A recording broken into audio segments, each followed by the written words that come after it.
వేడెక్కిన రాజకీయాలు. తెలంగాణలోని పలు జిల్లాల్లో కరువు కోరలు చాస్తుంది. చాలా ప్రాంతాల్లో రిజర్వాయర్లు, చెరువులు, కుంటలు అడుగంటు ఉండడంతో పంటలపై ప్రభావం పడుతోంది.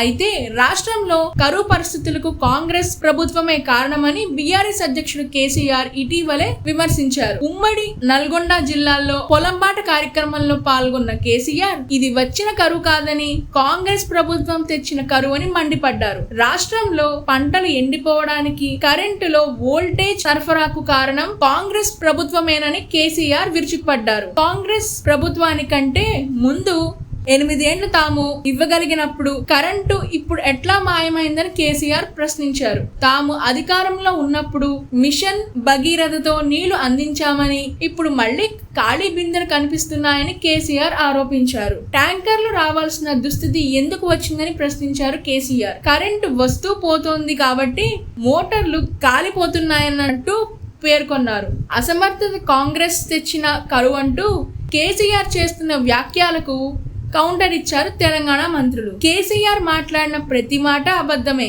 అని, ఆయన డిప్రెషన్, ఫ్రస్ట్రేషన్ లో ఉన్నారని ఎద్దేవా చేశారు మంత్రి ఉత్తమ్ కుమార్ రెడ్డి. జనరేటర్ పెట్టుకుని మీటింగ్ పెట్టి టెక్నికల్ ప్రాబ్లం వస్తే కరెంటు పోయిందని కేసీఆర్ అబద్ధం చెప్పారన్నారు. రాష్ట్రంలో ఒక్క నిమిషం కూడా పవర్ పోవడం లేదంటూ మంత్రి ఉత్తమ్ కుమార్ రెడ్డి వివరించారు. 10 ఏళ్లుగా గత ప్రభుత్వం చేసిన నిర్లక్ష్యమే ప్రస్తుత పరిస్థితులకు కారణమన్నారు ఉప ముఖ్యమంత్రి బట్టి విక్రమార్క. అధికార విపక్ష నేతల విమర్శలేలా ఉన్నా ప్రస్తుతం తెలంగాణలో భూగర్భ జల మట్టం రోజురోజుకి దిగజారుతూ గత ఏడాది కంటే మరింత కనిష్ట స్థాయికి పడిపోవడం ఆందోళన కలిగిస్తుంది. Please subscribe Prajna media. Please like, share, subscribe to Pragna Media. Pragna Media, please do like, share and subscribe. Please subscribe to Pragna Media. Please like, share and comment if you like the video. Pragna Media.